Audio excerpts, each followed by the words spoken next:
Hi students, अब हम ना सप्लीमेंट्री 12th क्लास का थर्ड लेसन पढ़ते हैं।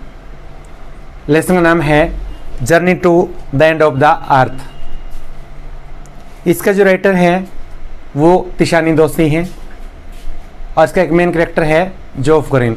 इस लेसन के अंदर है ना ग्लोबल वार्मिंग के बारे में बताया गया है कि कैसे छोटे छोटे बदलाव हमारे पर्यावरण के अंदर एक बहुत बड़ा कारण बनते हैं। और ग्लोबल वार्मिंग हम लगभग रोज़ पढ़ते हैं कि कैसे हमारे पर्यावरण के साथ में छेड़खानी हो रही है और ग्लोबल वार्मिंग बढ़ती जा रही है।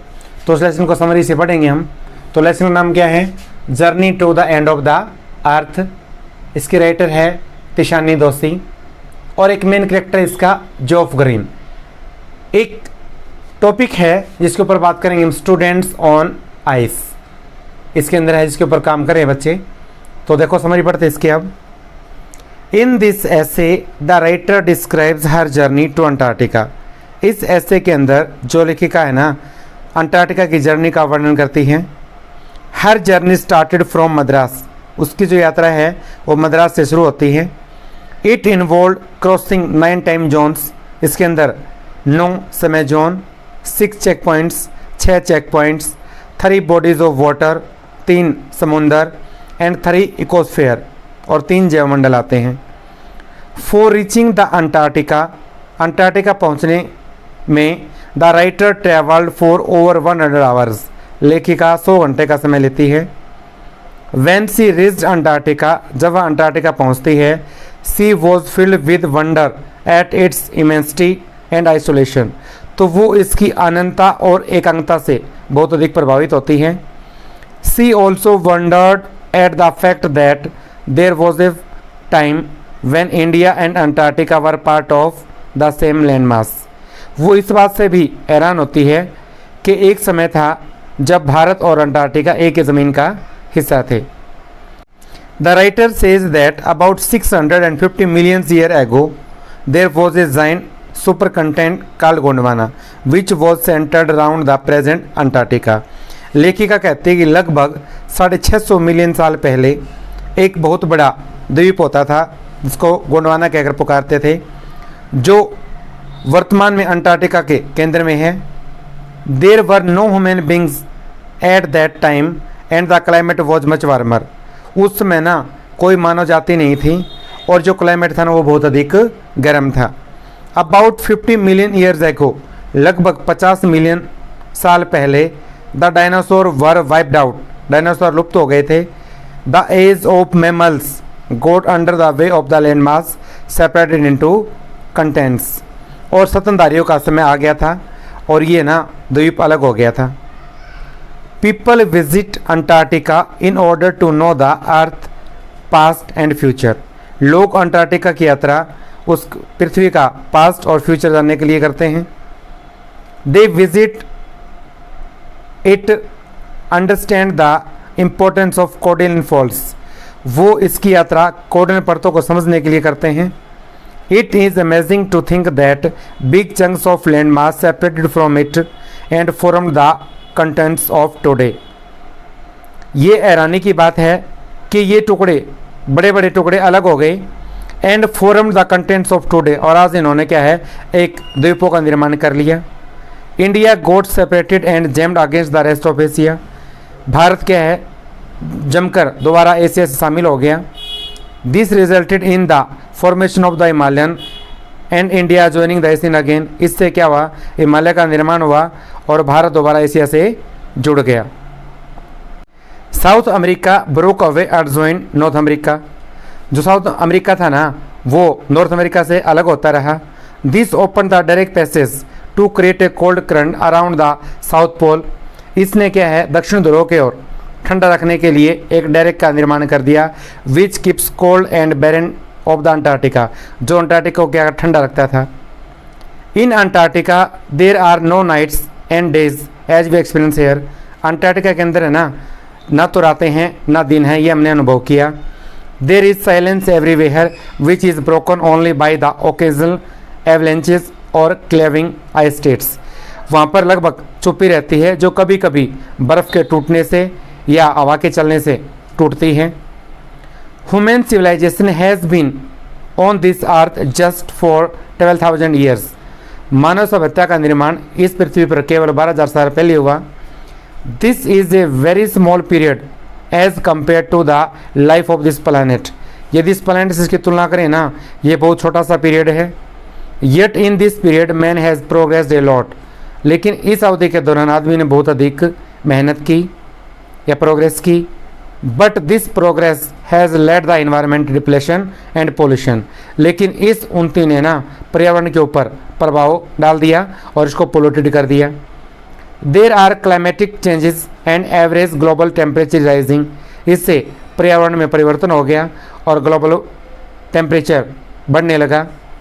By burning fossil fuel man has created a blanket on carbon dioxide around the earth. Carbon dioxide के कारण जो मानव ने क्या कर दिया, पृथ्वी के ऊपर एक कंबल डाल दिया। The temperature is rising because of the green house effect. Temperature बढ़ने से ग्रीन हाउस इफेक्ट का प्रभाव पड़ गया।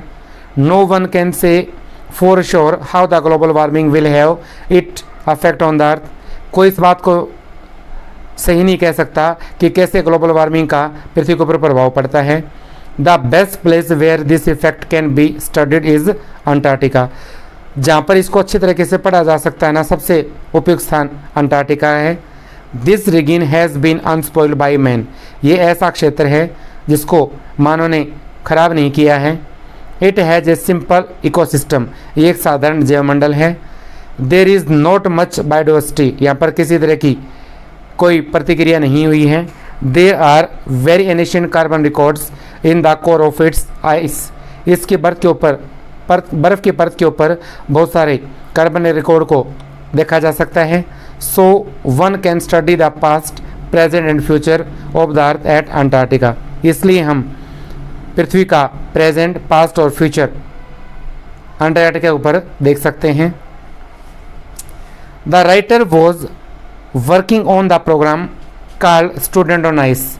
लेखिका एक प्रोग्राम के ऊपर काम कर रही है जिसका नाम है स्टूडेंट ऑन आइस, यानी बच्चे बर्फ पर। This programme aimed at studying the Antarctica in order to learn about the earth and its history. इस प्रोग्राम का मुख्य उद्देश्य अंटार्कटिका के ऊपर पृथ्वी के बारे में या पृथ्वी के इतिहास को जानना है। In this programme student were taken round the world and were provided them with education opportunities. इस प्रोग्राम के माध्यम से बच्चों को संसार का चक्कर लगवाया गया और उनको ना शैक्षणिक अवसर उपलब्ध करवाए गए।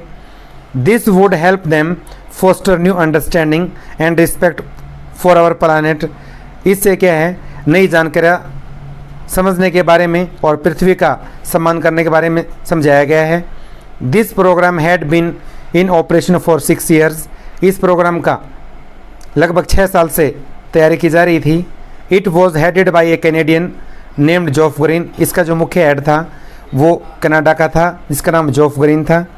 ही offered students a life changing experience to know more about our earth. उसने बच्चों को एक ऐसा अनुभव जो बदलते हुए टाइम के बारे में, पृथ्वी के बारे में बताया। This programme was very successful. ये प्रोग्राम बहुत सफल रहा। The students who visited the Antarctica saw with their own eyes the glacier retreating and ice slabs collapsing। जो बच्चे अंटार्कटिका पर गए उन्होंने अपनी आंखों से देखा कि कैसे ग्लेशियर पीछे हट रहा है और बर्फ़ की परतें टूट रही हैं।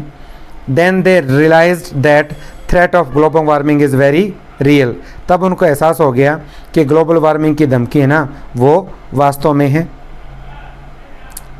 द राइटर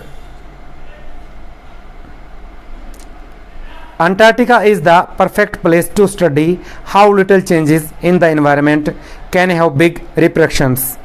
अंटार्कटिका एक ऐसा उपयुक्त स्थान है जहाँ पर इस बात का पता लगाया जा सकता है कि कैसे छोटे छोटे बदलाव पर्यावरण का खराब करने का कारण बनते हैं। The writer gives the example of phytoplankton. Writer phytoplankton का उदाहरण देती है। These grasses of the sea nourish the entire southern oceans food chain. कि ये जो घास है वो पूरे साउथर्न ओशियन का खाद्य श्रृंखला का पोषण करती है। They assimilate carbon and synthesis organise compounds through the photosynthesis, ये प्रकाश संश्लेषण प्रक्रिया के द्वारा उनके भोजन का निर्माण करती है। Scientist warn that any further depletion of ozone layer will hamper the activities of phytoplankton, वैज्ञानिकों ने इस बात को चेताया है यदि इसके साथ और अधिक छेड़खानी की गई तो जो ओजोन लेयर है उसका इसके ऊपर प्रभाव पड़ जाएगा। इफ़ इट हैपन्स, यदि ऐसा होता है, the entire food chain will collapse, तो पूरी खाद्य श्रृंखला बिगड़ जाएगी। The writer had a number of experience in the Antarctica, लेखिका के बहुत सारे अनुभव रहे अंटार्कटिका के अंदर। Once her ship got wedged into the thick white stretch of ice, एक बार उनका जहाज़ बर्फ़ की मोटी परतों के अंदर फंस गया। That prevented them from going further, जो उनको आगे बढ़ने से रोक रहा था। The captain decided to turn around, captain ने उसको मोड़ने का फैसला किया। But before that the writer and the other were asked to get down to walk on the frozen ocean, इससे पहले कि लेखिका और अन्य को उतरने के लिए बोला जाता, वो सारे बर्फ़ के ऊपर उतर गए। So all the 52 passenger walked on the white sheet of the ice of ocean, तो सभी 52 यात्री बर्फ़ की परत के ऊपर चलने लगे। Underneath their feet was 1 metre thick ice pack, उनके पाँव के नीचे लगभग 1 मीटर तक बर्फ़ थी। And underneath that there was 180 metres of salt water, और लगभग 180 मीटर तक नीचे नमकीन खारा पानी था या नमकीन पानी था। They saw the seal sitting in the sun, उन्होंने सील को धूप में बैठे हुए देखा। The writer thought that they are looked like the stray dogs which rest under the banyan tree, लेखिका ने सोचा कि वो ना भूखे कुत्तों की तरह या आवारा कुत्तों की तरह एक पेड़ के नीचे आराम कर रहे हैं। The writer says that her journey to Antarctica was very rewarding, लेखिका सोचती है कि उनकी जो अंटार्कटिका की यात्रा थी वो बहुत ही लाभदायक थी। It taught her a number of things, इसने बहुत सारी चीज़ें उनको सिखाई। She was wonderstruck at the beauty of the Antarctica, वो अंटार्कटिका की सुंदरता को लेकर बहुत अधिक हैरान हुई। तो ये हमारी समरी थी लेसन की। उम्मीद करता हूँ आपको अच्छी लगी होगी।